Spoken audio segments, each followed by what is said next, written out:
A primeira vez que ouvi o apito, pensei que fosse loucura. Ou ressaca.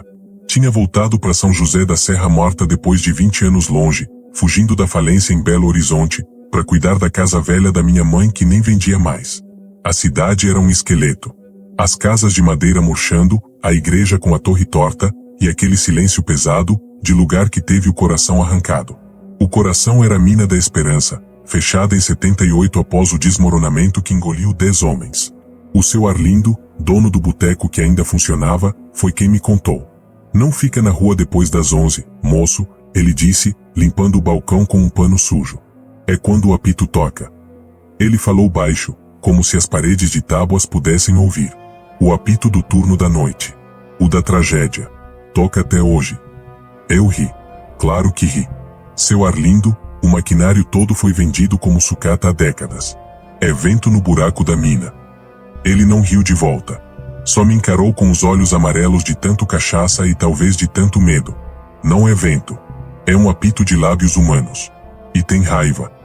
Naquela noite, no quarto abafado da casa da minha mãe, acordei com um frio de repente. Não era o frio da serra. Era uma coisa úmida, que grudava nos ossos. E então ouvi. Longe, muito longe, vindo do lado da montanha, um apito fraco, triste, arrastado. Não era mecânico. Tinha uma irregularidade, uma voz. Como se alguém estivesse soprando com os últimos pulmões. Durou uns 30 segundos e parou. O silêncio que veio depois foi pior. Era um silêncio atento. No dia seguinte, perguntei por aí. Dona Marta, vizinha caduca, cruzou-se. É os homens, menino. Eles ainda tão presos. O turno nunca acabou para eles. O Zé Rico, que tinha perdido o pai no desmoronamento, ficou com o rosto duro. Meu pai era o apitador. Era ele quem dava o sinal do fim do turno. Acho que ele ainda tá tentando dar. A coisa começou a me consumir. A solidão, o tédio, a paranoia daquele lugar. Comecei a ficar acordado até tarde, bebendo café barato na varanda, ouvindo nada.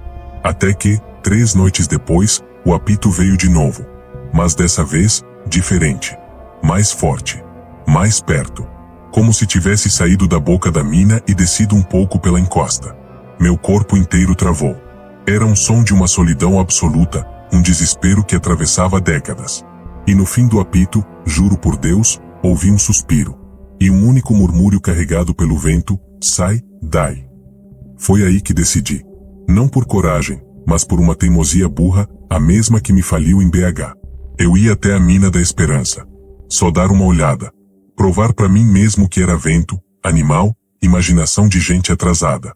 A tarde já caía quando peguei a estrada de terra que levava até a mina. O portão de ferro enferrujado estava torto, cadeada quebrada a eras. A placa perigo, área interditada estava coberta de musgo. O ar cheirava a terra molhada e ferrugem. O buraco da mina era uma boca negra na lateral da montanha, escavada na pedra, com trilhos de vagão velho saindo dela como línguas podres. Uma escuridão tão densa que parecia sólida. Acendi a lanterna potente que tinha comprado. O feixe cortou a escuridão da entrada, iluminando o interior do primeiro galpão, cheio de destroços. Meu coração batia forte. Entre, devagar. O chão era lamacento. Havia papéis espalhados, uma garrafa quebrada, um sapato velho. E o silêncio. Aquele silêncio que parecia absorver todos os sons. Foi quando vi. Lá no fundo do galpão, na entrada do túnel principal que mergulhava na terra, havia algo organizado. Contrastei com o caos em volta. Eram capacetes. Capacetes de mineiro, daqueles antigos, de metal, com lampiões na frente. Estavam alinhados em fileira perfeita no chão, na beirada do túnel. Uns 7 ou 8. Cada um voltado para a escuridão, como se seus donos tivessem tirado a cabeça dali e entrado na mina. Meu sangue gelou. Aproximei-me, com a lanterna tremendo na minha mão. A poeira grossa cobria tudo, mas nos capacetes, a poeira era uniforme. Intacta. Ninguém tinha mexido ali há anos. Mas o alinhamento era perfeito, deliberado. E então notei algo pior. Dentro de cada capacete, no lugar onde a cabeça ficaria, havia uma mancha escura, uma crosta. Não era ferrugem. Tinha um tom marrom avermelhado. E um cheiro fraco, doce e metálico, ainda pairando. Cheiro de sangue velho. Um calafrio percorreu minha espinha. É brincadeira de moleque, forcei-me a pensar. Alguém da cidade colocou isso aqui para assustar. Foi então que um sopro de ar gelado saiu do túnel. Não era vento. Era expelido, como a respiração de algo enorme adormecido lá dentro. O sopro passou por mim, e os capacetes, todos eles, viraram levemente, como se acompanhassem a passagem do ar. Não caíram. Só giraram no lugar, seus frontes agora voltados ligeiramente para mim. Eu dei um passo para trás, o terror me enrijecendo as pernas. A lanterna falhou por um segundo, piscou. Naquele instante de escuridão total, ouvi claramente, vindo das profundezas do túnel. Clock, clock, clock. O som de uma picareta batendo na pedra. Lento, cadenciado, trabalhando. E então, um sussurro coletivo, tão baixo que era quase um pensamento implantado na minha mente. Faltava um. Virei e saí correndo. Tropecei nos destroços, caí na lama, levantei. Não olhei para trás. Corri até o portão, até a estrada, e não parei até chegar em casa, com o pulso batendo na têmpora e a respiração um furacão nos meus pulmões. Na segurança relativa do meu quarto, com todas as luzes acesas, tentei me convencer de que tinha sido sugestão. Medo. Até que olhei para minha calça. A barra da perna, que tinha arrastado no chão do galpão, estava coberta de um pó branco e fino. Não era lama. Era poeira de pedra. Poeira de mina. E grudado no tecido, pequeno e quase invisível, havia um pedaço de fita azul desbotada. A mesma fita azul que os mineiros da Esperança usavam amarrada no capacete para se identificarem no escuro. Alguém, ou algo, tinha me tocado. Não dormi. Fiquei sentado na cama, encarando aquele pedaço de fita azul sobre a mesa, como se fosse uma cobra prestes a atacar. Cada som da casa, um estalo de madeira, o ranger do telhado, era o clonk-clonk-clonk da picareta se aproximando. O sussurro faltava ecoava dentro do meu crânio, num loop incessante. Não era mais curiosidade, era puro terror. Mas um terror que, paradoxalmente, me prendeu ali. Fugir para BH? A cidade me devoraria de outras formas. Ficar? A mina parecia ter me escolhido. Ao amanhecer, com a coragem covarde que a luz do sol traz, decidi fazer uma última investida. Não na mina, jamais. Mas na busca por respostas. Precisava saber o que realmente aconteceu em 1978. O seu Arlindo seria a chave. O boteco cheirava a café velho e desinfetante barato. Arlindo estava lá, como um móvel fixo do lugar, encarando a rua deserta. Precisa contar tudo, seu Arlindo, disse, minha voz ainda rouca da noite em claro. O que realmente matou os homens da mina da Esperança? Ele virou os olhos amarelos para mim, lentamente. Não havia surpresa. Só uma resignação profunda. Não foi desmoronamento. Ele cuspiu as palavras como se fossem veneno. Foi fechamento. Fechamento? O dono da mina, o coronel Brás, achou um novo veio. Um veio gordo, promissor. Mas era no fim do galpão leste, perto da antiga galeria dos escravos, da época do ouro. Lugar amaldiçoado. Os homens mais velhos se recusaram a perfurar ali. Diziam que ouviam vozes, choros, que as paredes suavam sangue nas sextas-feiras santas. Ele tomou um gole de cachaça pura. O coronel não ligou. Era ganância pura. Armou um turno especial, só com os mais novos, os mais necessitados, os que não podiam dizer não. 10 homens. O apitador era o velho Geraldo, pai do Zé Rico. Um homem direito. Arlindo fez uma pausa, seus olhos perdidos em uma memória suja. Naquela noite, o turno entrou. Às 3 da manhã, o Geraldo deveria apitar o fim. O apito tocou, mas, diferente. Muito longo, estridente, depois cortado, como se alguém tivesse arrancado o apito da boca dele. E depois, silêncio. Quando a equipe do dia seguinte chegou, encontrou o portão do galpão leste fechado por dentro. Arrombaram. Não havia ninguém. Os 10 homens, sumidos. Apenas os capacetes, alinhados na frente da frente de lavra, ainda quentes. E na parede, escrito com carvão, uma frase: o túnel precisa de almas para não desmoronar. Um arrepio mortal percorreu minha espinha. E o coronel? Abafou. Falou em desmoronamento, soterrou o caso com dinheiro e medo. Lacrou o galpão leste, pouco depois, a mina toda. Mas desde aquela noite, o apito toca. E dizem que, quem ouve muito claro e se aproxima, é convidado a completar o turno. Completei o quê? Minha voz quase sumiu. O número, moço. Eles eram 10. Precisam de um 11º. Um guardião. Alguém para tocar o apito e manter, seja lá o que for, satisfeito. Ele me olhou fixamente. Você foi lá. Eles te marcaram. A fita no seu pé é a confirmação. Sai do boteco com a mente um turbilhão. A história era pior do que qualquer fantasia. Era um pacto de sangue e ganância, uma maldição ativa. A noite começou a cair, e com ela, uma névoa rara e gelada desceu sobre São José da Serra Morta, engolindo as montanhas. Eu trancava portas e janelas, mas o medo era um líquido que invadia por todas as frestas. E então, às 23h07, o apito começou. Não vindo da montanha. Não distante. Vinha do quintal. Era ensurdecedor, agonizante, um grito de metal e dor que estraçalhou o silêncio da noite. Corri para a janela do fundo, o coração disparado. A névoa era densa, mas pela luz fraca que vazava da casa, vi formas. Formas paradas, imóveis. Eram silhuetas humanas, desbotadas, como feitas da própria névoa. 9, 10, 11? Difícil dizer. Estavam alinhadas, voltadas para casa. E na frente delas, no chão, brilhavam fracamente os arcos de metal dos capacetes. O apito parou subitamente. No vácuo de som, uma voz áspera, feita de areia e carvão, falou. Não era um sussurro. Era uma ordem, clara e gelada, que ecoou no meu quintal como se estivesse dentro da minha sala. É hora do turno. A porta da cozinha, que eu tinha trancado com 2 voltas de chave, começou a tremer. Bang, bang, bang. Não era uma batida humana.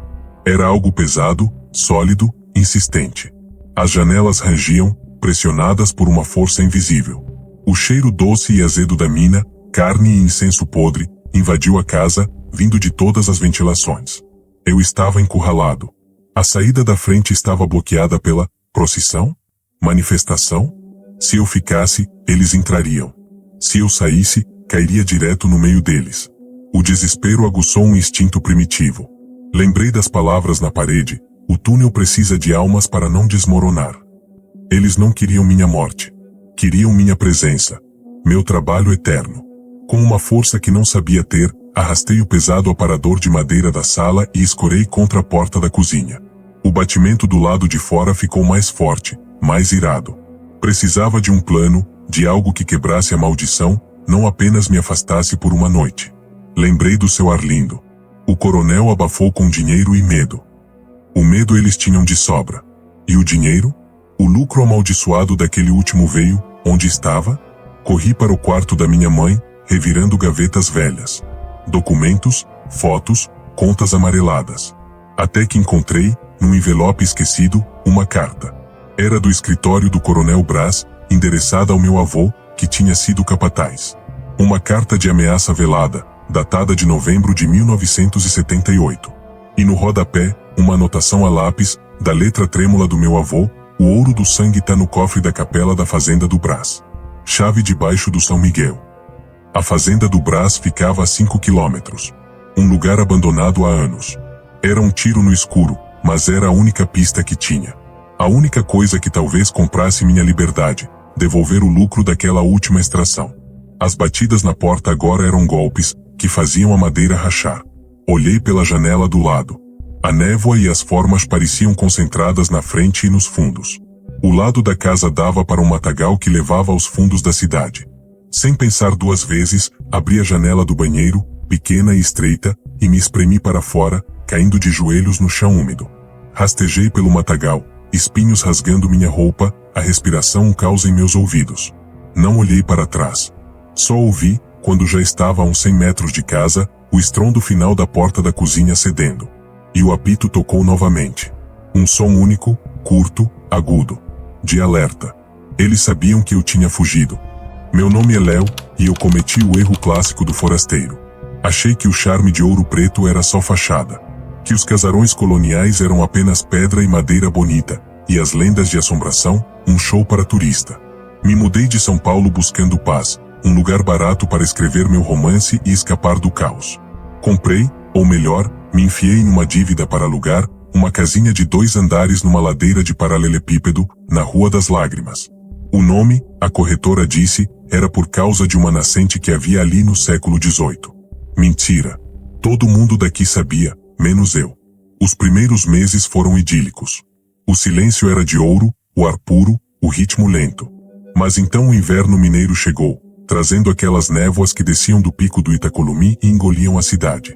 Foi numa dessas noites, fria e úmida a ponto de a umidade entrar nos ossos, que acordei com um som. Não era um barulho alto. Era um arrastar. Um arrastar cadenciado, ritmado, de muitos pés descalços ou com sandálias de couro batendo de leve nas pedras irregulares da rua. Misturado a isso, um tinir baixo, metálico e triste. Sinos.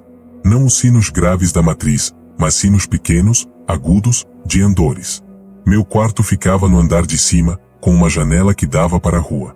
Com o coração já acelerado por um pressentimento idiota, me arrastei da cama e puxei de leve a cortina de pesado veludo. A rua estava envolta numa névoa leitosa que a luz dos raros postes amarelos mal conseguia furar. E nela, movendo-se em silêncio absoluto, estava uma procissão. Era lenta, solene, fantasmagórica. Cerca de 20, 30 figuras. Vestiam trajes escuros, capas ou mantos, e carregavam tochas. Mas o fogo das tochas não iluminava nada, era uma luz fria, que não projetava sombra no chão e não afastava a névoa. No centro, homens carregavam um andor com uma imagem de rosto coberto por um véu negro. O som dos passos e dos sinos era nítido, claro, mas nenhuma voz cantava, nenhum murmúrio sequer. Era um desfile de sombras com som.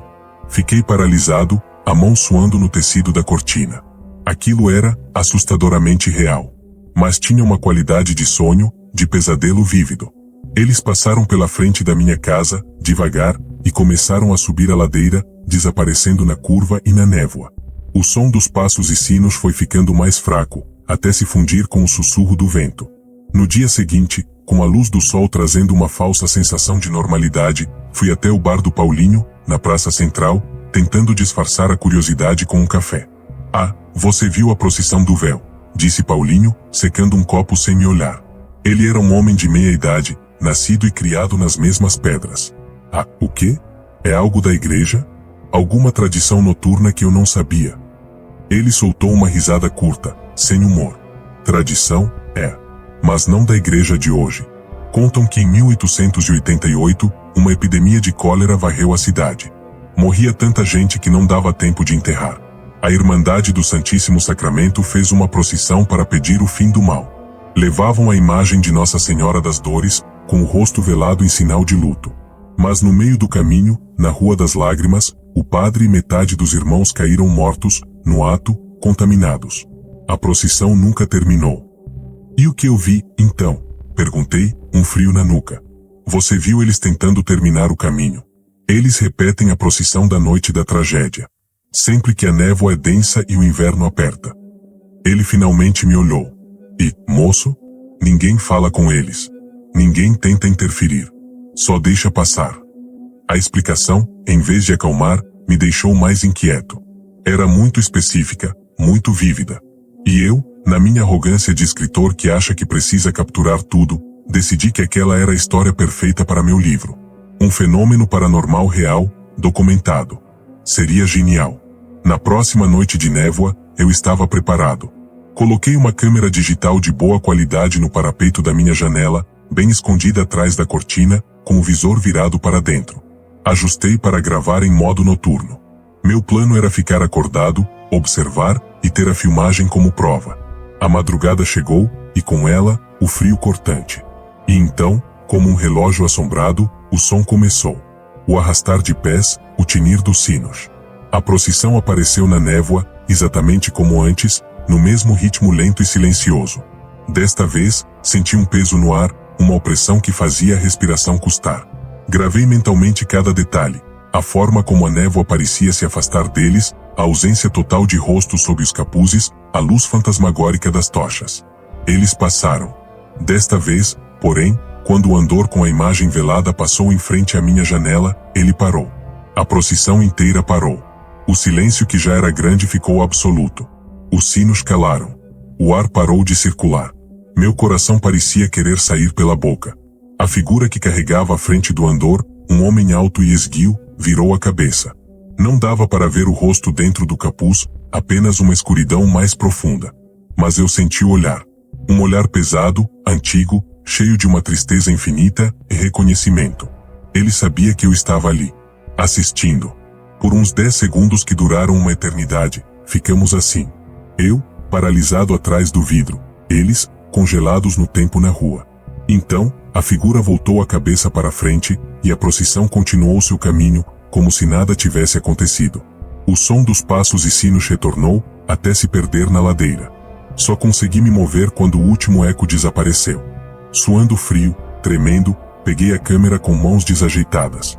A tela LCD acendeu, mostrando que tinha gravado mais de 20 minutos. Um misto de triunfo e terror me invadiu. Eu tinha prova. Eu tinha capturado o impossível. Sentado na minha cama, respirei fundo e pressionei play.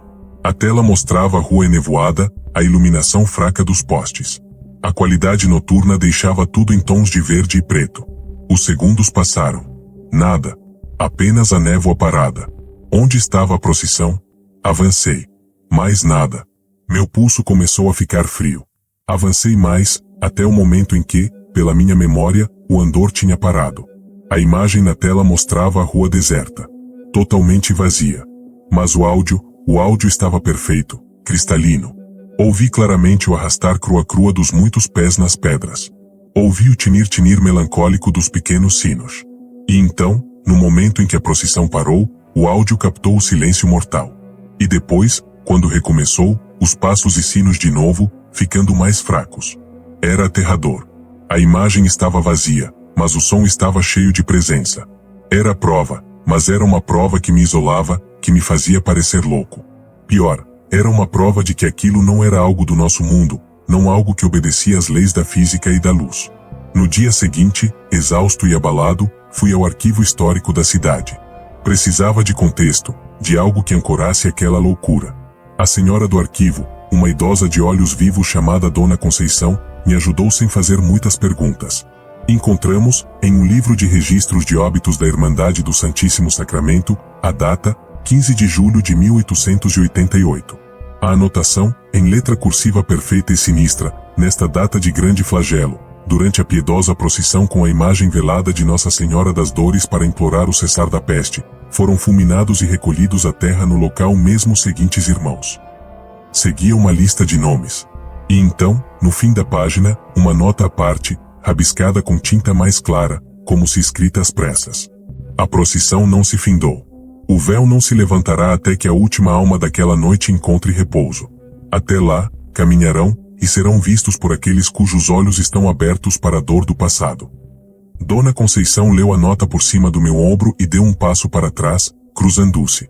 Menino, ela disse, a voz sumida. O que você fez? Você olhou para eles? Eu só conseguia assentir, com a garganta seca. Então você agora é um dos que tem os olhos abertos, ela sussurrou. E eles vão saber. Eles vêm para quem pode vê-los. Para quem os chama. Naquela noite, não houve névoa. Mas eu não consegui dormir. Fiquei na sala, com todas as luzes acesas, tentando ler, tentando distrair a mente. Por volta das 3 da manhã, o cansaço venceu. Meu cabeção pesou. E foi então que ouvi, não na rua, mas dentro da sala, o tinir baixo de um único sino. Abri os olhos. Sentado na poltrona em frente à minha, na penumbra além da luz do abajur, estava a figura esguia do carregador da frente do andor. O capuz ainda cobria seu rosto, mas a postura era a mesma. Ele estava imóvel, as mãos ossudas apoiadas nos joelhos, como se estivesse apenas descansando. E da escuridão do corredor que levava ao quarto, o som de passos arrastados e o tinir de mais sinos começou a ecoar, vindo em direção à sala. Eles não estavam mais na rua. Estavam entrando na minha casa. O mundo encolheu até o espaço entre a minha poltrona e aquela figura silenciosa. O ar ficou gelado e pesado, carregado do cheiro de cera de vela velha e terra de túmulo úmida. Meu corpo travou, cada músculo tornando-se pedra. A figura na poltrona não se moveu, mas a sensação de seu olhar, vindo daquela escuridão sob o capuz, era como um peso físico sobre minha pele. Os sons do corredor se aproximavam. O arrastar de pés, o tinir dos sinos. Não era mais uma procissão solene, era uma invasão lenta e inevitável. Eu tinha aberto uma porta apenas por olhar, por querer ver, e agora eles cruzavam o limiar. A única luz na sala era o abajur fraco ao meu lado. A escuridão além dele parecia vibrar, tomar forma. Silhuetas começaram a se aglomerar na entrada do corredor. Figuras altas, encapuzadas, paradas. Não entravam. Esperavam. Como um séquito aguardando uma ordem. Foi então que a figura na poltrona moveu uma mão. Lentamente, como se cada articulação doísse-me, ela levantou o braço e esticou um dedo longo e pálido. A pele tinha a cor e a textura de pergaminho antigo, apontando não para mim, mas para a parede atrás de mim, onde havia um espelho oval, em moldura de madeira escura. A mensagem era clara: olhe. Com um esforço que parecia mover montanhas, virei a cabeça para o espelho. O reflexo mostrou a sala iluminada pelo abajur, minha poltrona, e eu mesmo, pálido como um cadáver, os olhos arregalados de terror. E mostrou a poltrona em frente, vazia. Na minha visão direta, a figura estava lá. No espelho, não. Um alívio doido e passageiro me atingiu. Era uma alucinação. Um truque da minha mente estressada. Mas então, no reflexo do espelho, vi a porta do corredor. E nela, aglomeradas, estavam as silhuetas encapuzadas. Dezenas delas, preenchendo o vão, suas formas indistintas mas sua presença esmagadora capturada no vidro prateado. No mundo real, ao virar a cabeça, eu via o vazio do corredor iluminado pela luz fraca da cozinha. No espelho, ele estava obstruído pela procissão fantasmagórica. Eles existiam, mas em uma camada diferente da realidade. Uma camada que, por algum motivo, o espelho conseguia captar. E eu, agora, conseguia acessar. A figura na poltrona baixou o braço. Então, inclinou a cabeça para o lado, num gesto quase curioso. E pela primeira vez, uma voz saiu. Não era um som audível pelos ouvidos, era uma fala plantada direto no meu pensamento, uma voz seca como papel carcomido e velha como as pedras da cidade. Você quis ver a dor. Agora você a veste. Uma agulha de gelo perfurou meu peito. O que vocês querem de mim? Consegui gaguejar em um sussurro rouco. A resposta veio, não só da figura, mas como um murmúrio coletivo que surgiu do grupo no espelho. Conclusão. A procissão, ela precisa terminar? A figura assentiu, uma meneada lenta e pesada. O véu caiu sobre nós na Rua das Lágrimas. O caminho para a igreja não foi completado. A bênção não foi dada. Andamos, mas não saímos do lugar. Presos no último momento de agonia. Entendi, então, com um desespero crescente.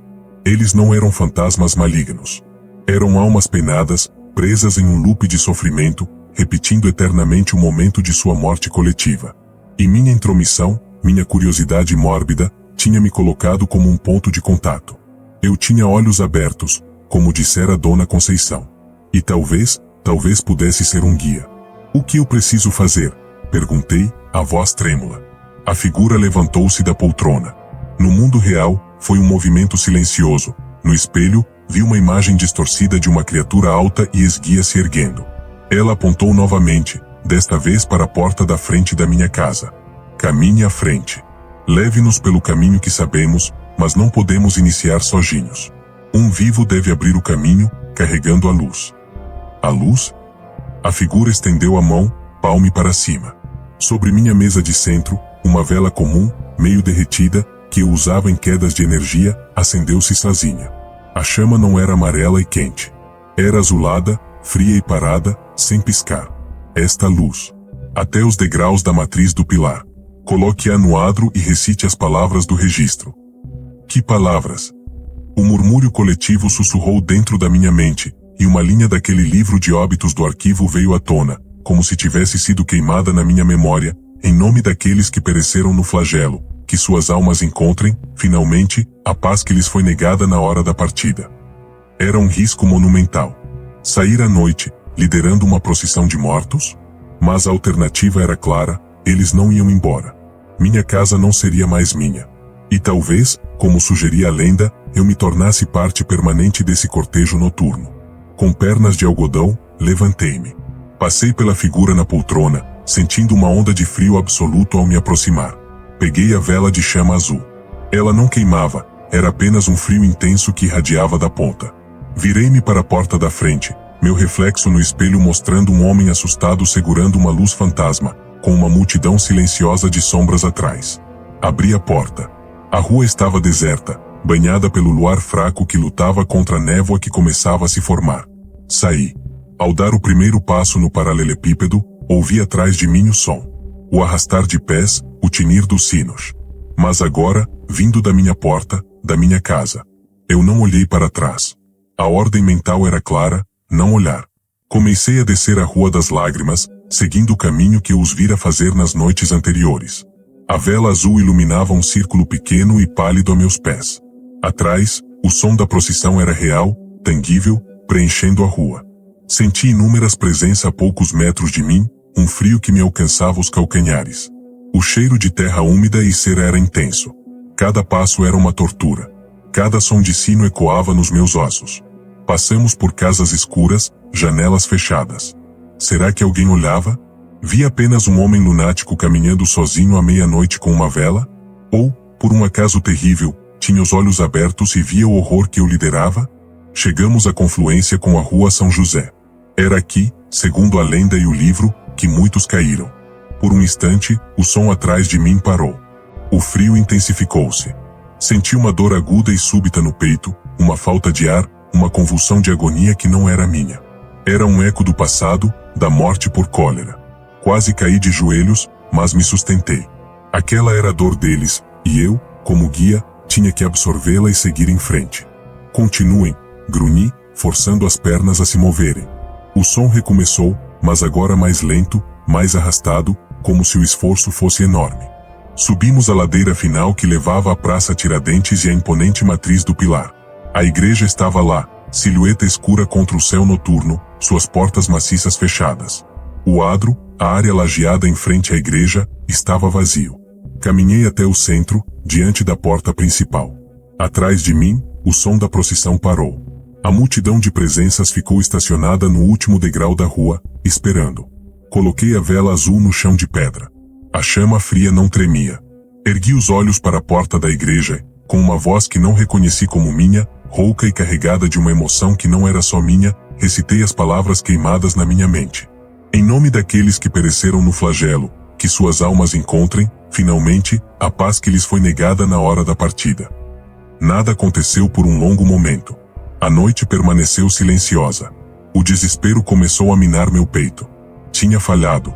Então, a vela azul apagou-se. Não foi um sopro. A chama simplesmente deixou de existir. E da porta fechada da igreja, um som veio, o ranger pesado e lento de ferrolhos sendo desfeitos, de uma porta que não era aberta há séculos. Uma fenda de luz dourada e quente, totalmente oposta à luz azul fantasmagórica, vazou por entre as folhas da porta. Atrás de mim, ouvi um único suspiro longo, coletivo, que vinha de dezenas de pulmões há muito tempo sem ar. Um suspiro de alívio absoluto, de um peso sendo finalmente deposto. Virei-me, não conseguindo mais evitar. A rua que subia até a igreja estava vazia. Não havia figuras encapuzadas. Não havia sinos. Apenas a névoa noturna, começando a se dissipar. Mas por um segundo, na borda da minha visão, achei ver formas desbotadas, agora sem capas, com rostos aliviados, desfazendo-se como fumaça na direção da luz que vinha da igreja. E o último a se desfazer foi a figura esguia, que por um breve instante me fitou e inclinou a cabeça em um gesto de agradecimento silencioso. Depois, só restou eu, sozinho no adro frio da matriz, com uma vela derretida e apagada a meus pés. Voltei para casa em um estado de choque, de esgotamento profundo. A casa estava fria, mas era o frio normal da noite, não aquele gelo sobrenatural. A poltrona da sala estava vazia. A sensação opressiva tinha ido embora. Nos dias seguintes, as névoas do inverno continuaram, mas o som de passos e sinos nunca mais voltou. A Rua das Lágrimas estava quieta. Comentei com o Paulinho, de forma vaga, que as noites pareciam mais calmas. Ele me olhou por um longo tempo, depois serviu uma cachaça forte, sem eu pedir. Às vezes, o passado só precisa de um pouco de ajuda para descansar, disse, brindando no ar antes de tomar o gole. Mas cuidado, moço. Abrir uma porta é uma coisa. Fechá-la é outra. E algumas portas deixam uma fresta aberta para sempre. Ele tinha razão. Desde aquela noite, nunca mais vi a procissão. Mas toda vez que olho em um espelho no escuro, por um fraco de segundo, acho ver um reflexo que não é meu, um vulto passando rápido, uma sombra de capa, o brilho de uma chama azulada no canto do vidro. E nos dias de névoa muito densa, se eu fixar os olhos por tempo suficiente nas pedras da rua, juro que vejo pegadas úmidas e discretas se formando, subindo em direção à igreja, como um convite silencioso. Ou um lembrete.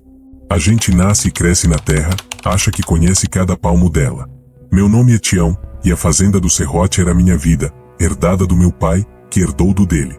Fica num vale esquecido lá nos confins do município de Diamantina, onde o vento assobia diferente e as pedras têm formatos que não parecem naturais. A criação sempre foi modesta, mas dava pro gasto. Até que o mês passado começou. Acordei com o sol raiando, aquele frio bom da manhã mineira, e fui fazer a ronda como sempre. O curral de pedra, construído pelo meu bisavô, fica num ponto mais baixo, perto de uma nascente que nunca seca.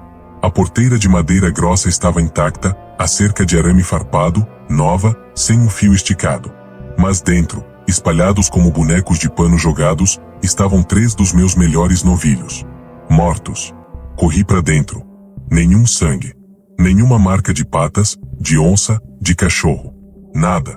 Os corpos estavam frios, os olhos arregalados, vidrados, com uma expressão de pavor absoluto que congelou meu estômago. A língua, roxa, pendia levemente. O cheiro era normal, o cheiro de animal morto recente, mas com um fundo estranho. Um cheiro ácido, metálico, que lembrava enxofre.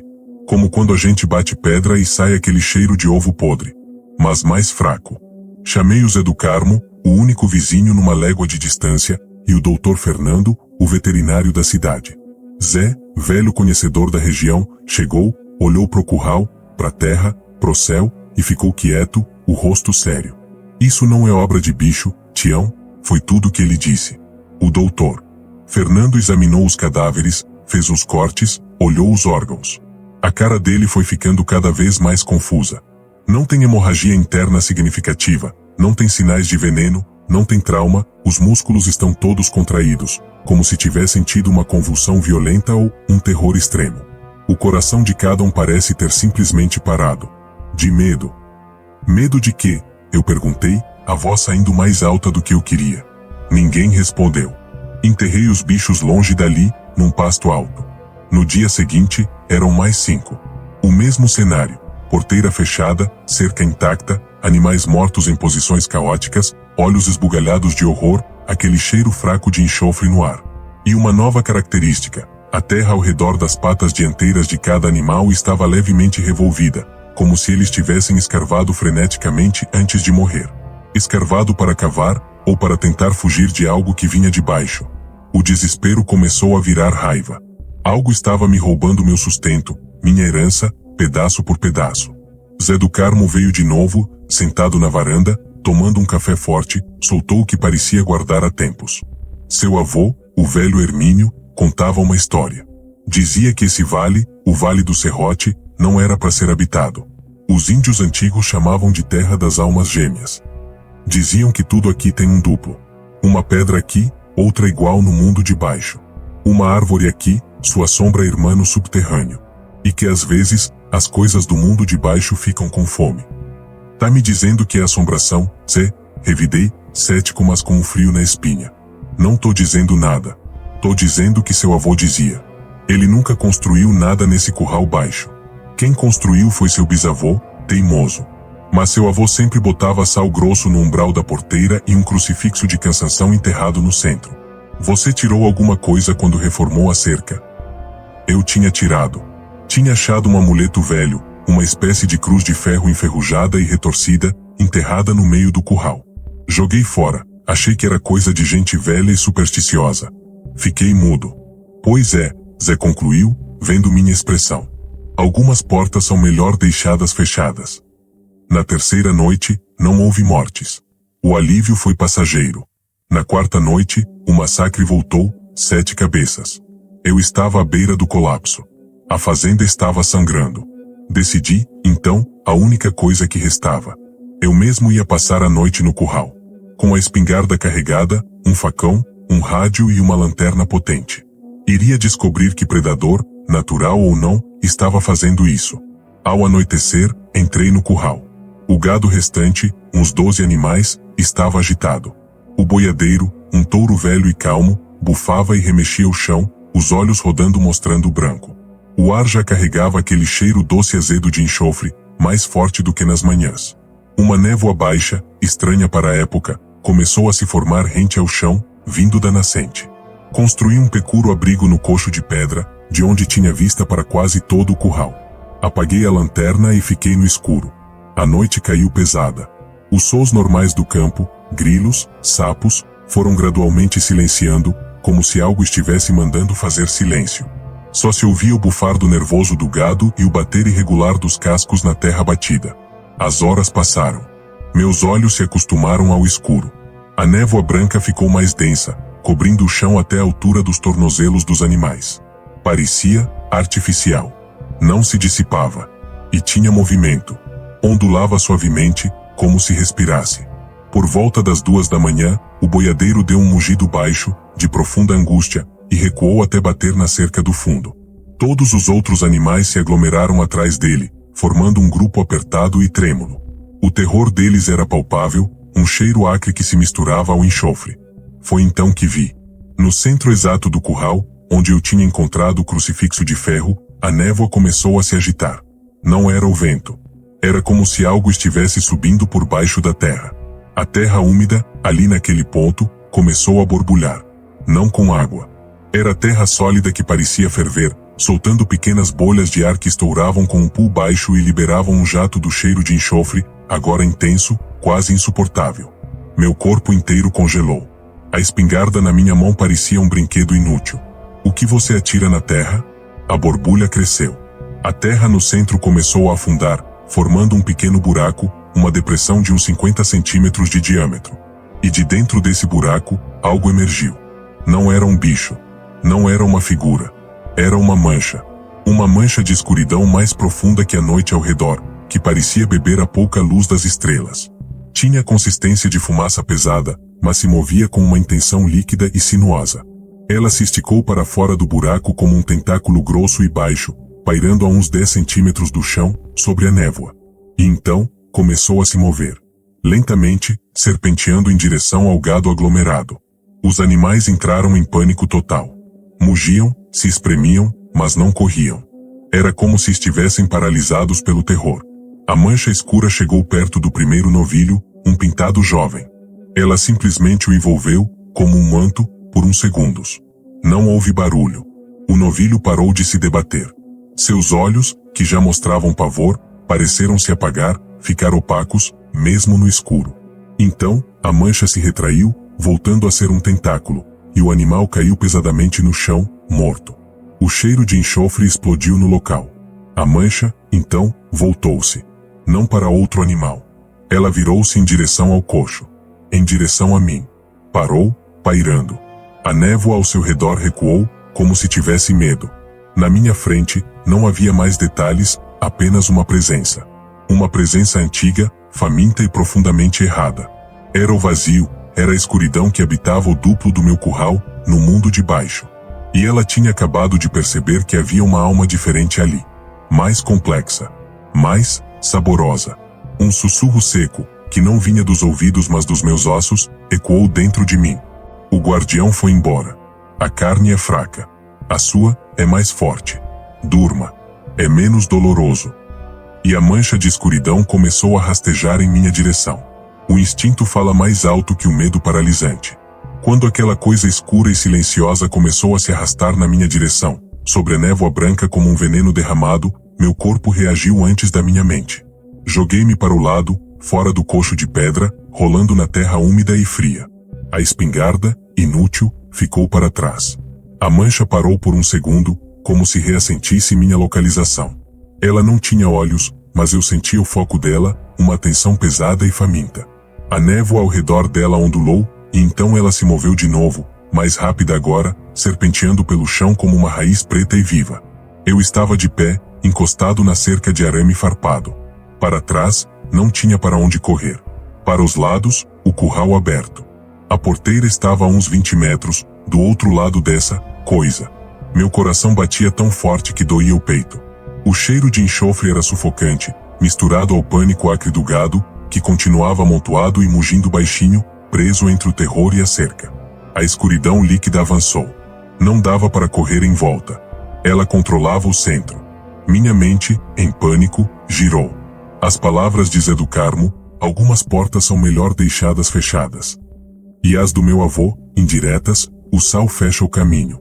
O ferro retorcido prende. Sal. Ferro. Olhei desesperadamente ao redor. No coxo, onde eu estava, Havia um bloco de sal grosso para o gado lamber. E a cerca era de arame farpado, preso em mourões de eucalipto. Ferro. A mancha estava a uns 5 metros, pairando. O sussurro áceo voltou, mais insistente, uma voz de pedra se esfregando: não adianta correr. Sua raiz está aqui. Seu duplo já te espera lá embaixo. É apenas uma queda. Ela se esticou, ganhando altura, tomando uma forma vagamente humana, mas distorcida, como uma sombra projetada por um fogo doentio. Avançou para me envolver. Foi quando agi. Com um berro que foi tanto de medo quanto de raiva, dei um salto para o lado, não para fugir, mas em direção ao coxo. Minha mão agarrou o bloco de sal grosso, pesado e áspero. A mancha, rápida, desviou-se para interceptar meu caminho.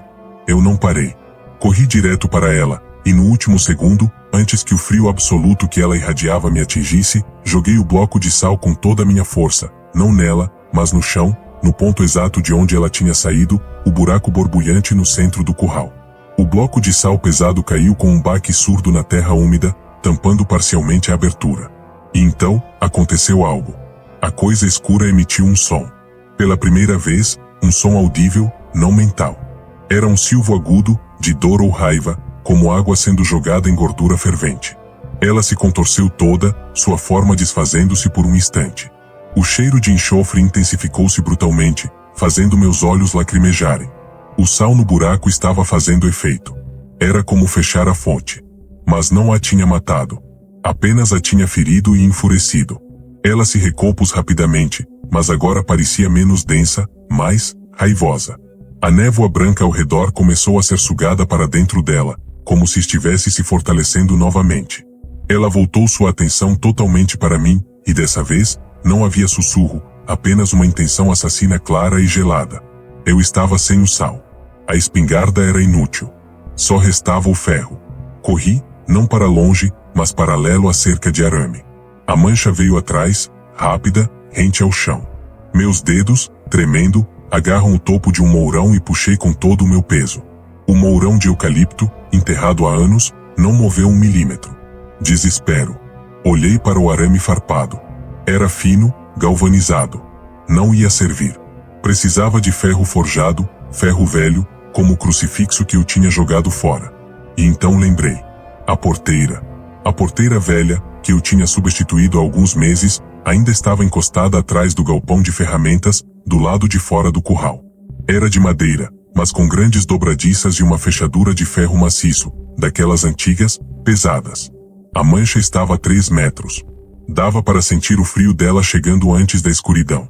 Virei e corri desesperado em direção à porteira nova, que era o caminho mais curto para sair. Ela percebeu meu intento e disparou, tentando cortar meu caminho. Foi uma corrida de loucos. Eu, com o pulmão queimando, ela, uma silhueta negra deslizando sobre a névoa. Cheguei na porteira alguns décimos de segundo antes. Agarrei a trava de madeira e a puxei, mas o terror tornou meus dedos desajeitados. A mancha chegou, ergueu-se como uma onda prestes a quebrar, pairando sobre mim, bloqueando a luz das estrelas. O silêncio dela era o mais aterrorizador de tudo. Fechando os olhos, dei um último e desesperado puxão. A trava saiu. Joguei a porteira aberta e me atirei para fora, caindo de cara na terra do lado de fora do curral. Virei-me imediatamente, esperando que ela me seguisse, transpassasse a abertura. Mas ela não seguiu. A mancha escura parou exatamente no limiar do curral, na linha imaginária onde a porteira tinha estado. Ela se agitou, como se tivesse batido em uma parede de vidro. Testou os limites, esticando-se para fora, mas algo a impedia de cruzar aquele limite. O buraco. O buraco com o sal estava dentro do curral. Sua raiz, sua ligação com o mundo de baixo, estava contida naquele espaço. Ela não podia sair dali. Fiquei deitado na terra, ofegante, observando aquela coisa se contorcer de raiva impotente, uma silhueta de puro ódio presa no cercado de pedra. O gado, vendo-a distraída, começou a se mover, apavorado, mas longe dela. Alguns até se aproximaram da porteira aberta, mas tinham medo de passar por perto da coisa. Eu tinha que selar aquilo. Agora. Rastejei para longe, até ficar fora da linha de visão da criatura, e então corri, com uma energia nascida do puro terror, até o galpão. Lá, encontrei a velha porteira. As dobradiças e a fechadura eram de ferro pesado e enferrujado. Peguei um pé de cabra e comecei a arrancar as peças de ferro, com força bruta, sem me importar com a madeira que rachava.